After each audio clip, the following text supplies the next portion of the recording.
Hello students, अभी हम लोग टू डायमेंशनल कोऑर्डिनेट ज्योमेट्री में पॉइंट ऑफ डिस्टेंस पढ़ रहे हैं। हम लोग टू डायमेंशनल कोऑर्डिनेट ज्योमेट्री का जो इनिशियल चैप्टर है वो पॉइंट एंड डिस्टेंस है, जिसका इंट्रो आप सेकेंडरी लेवल में भी पढ़े थे। और उसी से रिलेटेड एक के रिजल्ट को हम देखेंगे और इसे प्रूव करेंगे। हम लोग क्वेश्चन हम रीड कर रहे हैं। If capital A, capital B and capital C are the vertices of the triangle ABC, then prove that capital G is equal to x1 plus x2 plus x3 by 3 and y1 plus y2 plus y3 by 3। अब है कि यहाँ capital G क्या बताता है। Capital G जो है वो किसको इंडिकेट करता है? तो कैपिटल जी सेंट्रॉइड को इंडिकेट करता है। कैपिटल जी सेंट्रॉइड को इंडिकेट करता है, यानी कोई ट्रायंगल है और उस ट्रायंगल का 3 वर्टिसेज है और तीनों कोऑर्डिनेट गिवन है, तब मुझे सेंट्रॉइड का कोऑर्डिनेट प्रूफ करके दिखाना है कि इतना होगा। तो सबसे पहले हम फोकस करते हैं कि what is the centroid. Centroid को हम एक शॉर्ट डिस्क्रिप्शन दे रहे हैं। तो पहले हम लोग देख रहे हैं सेंट्रॉइड। इसको कैपिटल जी से डिनोट करते हैं। इसका डेफिनेशन हम शॉर्ट में बना सकते हैं कि the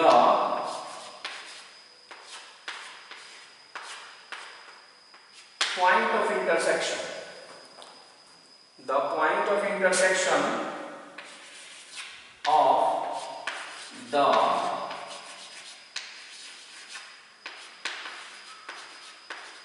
point of intersection of the medians of a triangle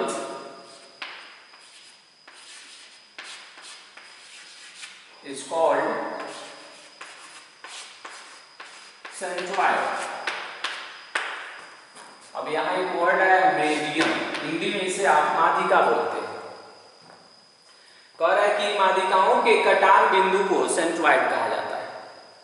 माध्यिकाओं के कटान बिंदु को सेंट्रॉइड कहा जाता है। और मेडियन किसे बोलते हैं हम किसी भी ट्रायंगल में? तो कोई भी ट्रायंगल है और उस ट्रायंगल में जितने सारे साइड होते हैं वो सबका मिड पॉइंट चुनेंगे और मिड पॉइंट को जब अपोजिट वर्टेक्स से मिलाते हैं ना, तो वही लाइन सेगमेंट जो है मेडियन कहलाती है। यानी मेडियन को हम बोल सकते हैं कि a line segment joining the mid points of the sides to the opposite vertices. हम यहाँ लिख सकते हैं, अगर आप सेंट्रॉइड, अगर हम मेडियन को भी समझना चाहते हैं कि मेडियंस हम किसे कहते हैं, तो किसी भी ट्रायंगल में 3 मेडियंस होता है, तो हम लिख सकते हैं कि the line segment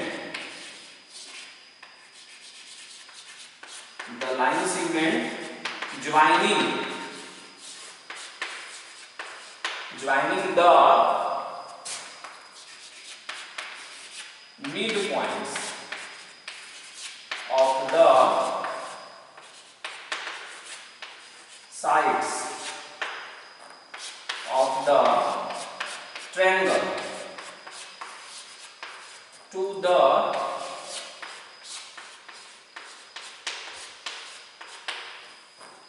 line segment joining the midpoints of the sides of the triangle to the opposite vertices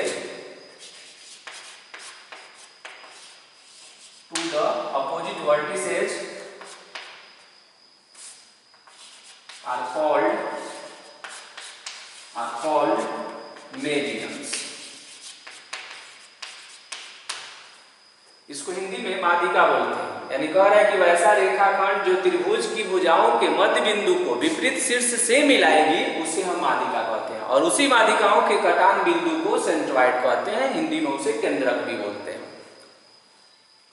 okay, तो अब हम देखते हैं कि उसका कोऑर्डिनेट कैसे निकाला गया है, उसका कोऑर्डिनेट हम कैसे कैलकुलेट किया। तो हम क्या करते हैं, इस बात को समझने के लिए एक ट्रायंगल बनाते हैं। पहले हमने एक ट्रायंगल ड्रा कर लिया। और इस ट्रायंगल का वर्टिसेज है कैपिटल ए, कैपिटल बी और ये हो गया आपका कैपिटल सी। 3 वर्टिसेज हो गया, कैपिटल ए, कैपिटल बी और कैपिटल सी। कैपिटल ए का कोऑर्डिनेट है x1 y1, हमने यहाँ सप्लाई कर दिया। कैपिटल बी का जो कोऑर्डिनेट है ये है x2 y2 और कैपिटल सी का जो कोऑर्डिनेट है ये है x3 y1। हमने इसको कैलकुलेट कर लिया, कैपिटल ए, कैपिटल बी और कैपिटल सी को, इसका कोऑर्डिनेट मुझे मालूम है। अब है कि अब इसमें जितना सारा साइड है ना सभी का मिड पॉइंट चुनो। जितनी सारी भुजाएं हैं सभी का मध्य बिंदु का चुनाव करिए। तो अप्रॉक्सी हमने लगाया कि इसका मिड पॉइंट ये है, इसको हमने डिनोट किया डी से, इसका मिड पॉइंट है ई और इसके मिड पॉइंट को हमने कह दिया एफ। अगर ये मिड पॉइंट है तो ये पोर्शन इक्वल होगा, उसी तरह ये इसके इक्वल होगा और ये भी इक्वल होगा। अगर डी हम कहते हैं ना कि बीसी का मध्य बिंदु है तो बीडी और डीसी इक्वल होगा ना। अगर हम ये बोलते हैं कि ई एसी का मध्य बिंदु है तो एई और ईसी इक्वल होगा। तो इस आधार पर हमने एक ट्रायंगल बनाया और उस ट्रायंगल में जितना सारा वर्टिसेस था उसको हमने उसमें सप्लाई कर दिया। अब देखिए, अब ये जो मिड पॉइंट है इसी मिड पॉइंट को अपोजिट वाले वर्टेक्स से ज्वाइन कर देना है। तो इसको हम बोलेंगे कि ये मेडियन है, यानी यहाँ एडी एक मेडियन है। और ये नहीं समझना है कि यहाँ 90 डिग्री का एंगल बन रहा है। देखने से लग रहा है बट ऐसा आप नहीं सोचेंगे। देखने से लगता है, उससे ज्योमेट्री में नहीं काम होता है। जब तक हम यहाँ कहे नहीं कि यहाँ 90 है तब तक आपको 90 नहीं समझना है। उसी तरह इस मिड पॉइंट को इसके अपोजिट वाले वर्टेक्स से मिला लीजिए, उसी तरह इसको मिला लीजिए, इसको भी मिला लिया हमने।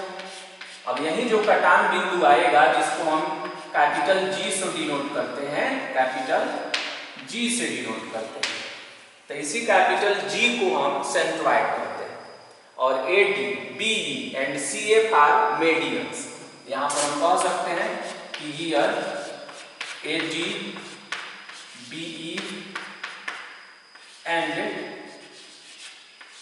सी एफ आर मेडियंस, यानी यहाँ पर ए डी, बी और सी एफ जो है वो मेडियंस, मेडियन को इंडिकेट कर रहा है। अब मुझे जी का कोऑर्डिनेट निकालना है। तो जी का कोऑर्डिनेट निकालने के लिए सबसे पहले हम डी का कोऑर्डिनेट निकालते हैं। तो D is the mid point of BC. D जो है वो बीसी का मध्य बिंदु है। D is the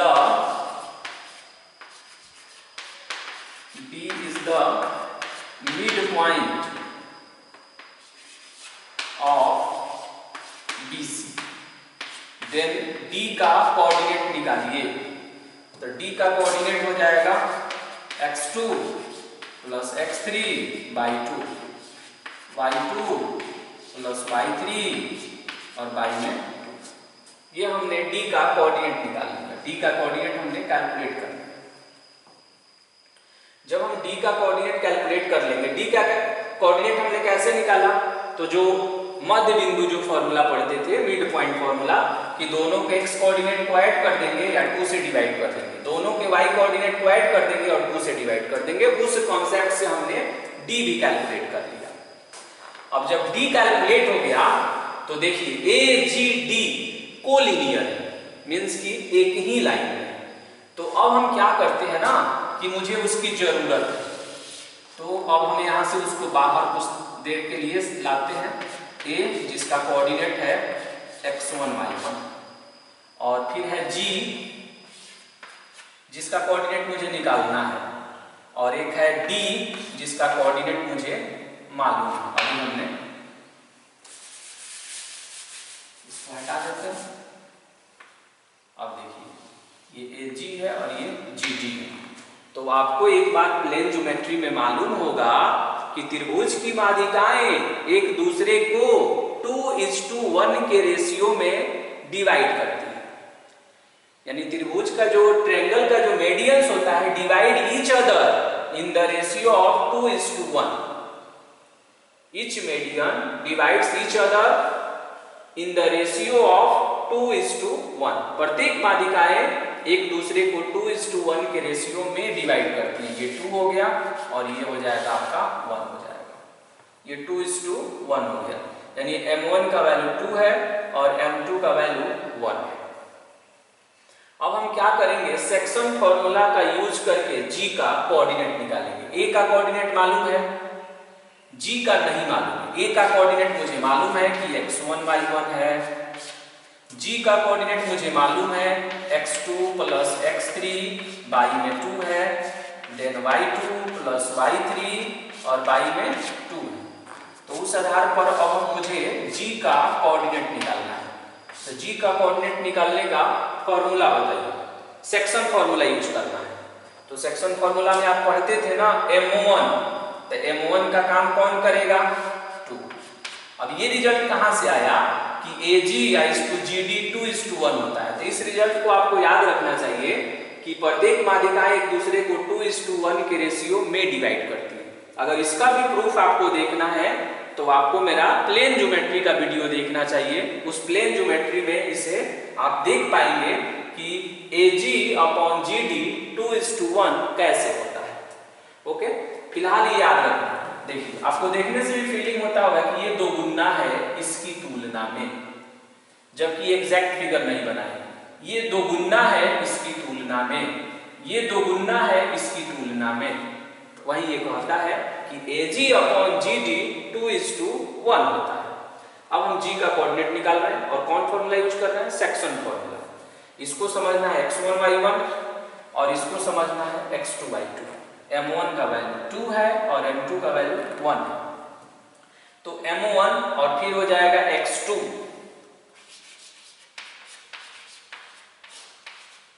M1 x2 plus M2 x1 और y में M1 प्लस M2, फिर हो जाएगा M1 y2, तो y2 में y2 प्लस में y3 और y में 2 plus M2 y1 by M1 plus M2। अब हम इसको सिंप्लीफाई करेंगे और ये फॉर्मूला हमने कौन सा यूज किया है, तो ये सेक्शन फॉर्मूला का हमने यूज किया है। हम यहाँ लिख सकते हैं कि यहाँ कौन फॉर्मूला यूज हो रहा है, section formula, using internal section formula ISF। क्योंकि इसमें 2 फॉर्मूला होता है, एक इंटरनल और एक्सटर्नल में, तो ये इंटरनल हम यूज कर रहे हैं। अब ये 2 से 2 कट जाएगा, तब आप देखेंगे कि G का कोऑर्डिनेट कितना आया। तो G का कोऑर्डिनेट हो गया x2 प्लस x3 प्लस में x1 और y में 3। फिर यहाँ से ये 2 इससे कैंसिल हो जाएगा, तो ये हो जाएगा y2 प्लस y3 प्लस में y1 और अपॉन में 3 ब्रैकेट क्लोज। अब फिर इसको रीअरेंज कर देंगे, तो ये हो जाएगा x1 x2 x3 y में 3 y1 y2 y3 और y में, और इस तरह हमने इसके सेंट्रोइड का कोऑर्डिनेट निकाल दिया। और यही सेंट्रोइड का कोऑर्डिनेट होता है। इसको हम लैंग्वेज में भी लिख सकते हैं कि sum of the x coordinates upon 3। इसको अगर हम लैंग्वेज में लिखें तो हम लिख सकते हैं कि sum of the x coordinates,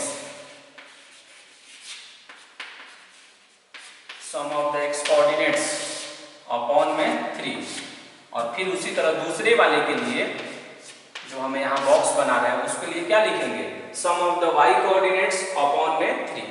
मतलब कि जितने सारे इसके शीर्ष हैं वो सभी शीर्षों के जो x नियामक है, x नियामक का योगफल और अपॉन में 3, और फिर y नियामक का योगफल अपॉन में 3। और इस तरह हमने इसको प्रूफ कर दिया। आप सोचेंगे कि D का यूज करेंगे तभी ये प्रूफ होगा क्या, तो इसका आंसर है कि नहीं। आप इधर से भी यूज करते ना कि E का कोऑर्डिनेट अगर आप निकाल लेते, आप फिर इसी तरह मूव करते, तो भी आपका फाइनल रिजल्ट यही आता, उस रिजल्ट में कोई चेंजिंग नहीं आती। ओके, तो इस फॉर्मूले को हम याद रखेंगे और इस फॉर्मूले का यूज करके हम और भी क्वेश्चन को देखेंगे।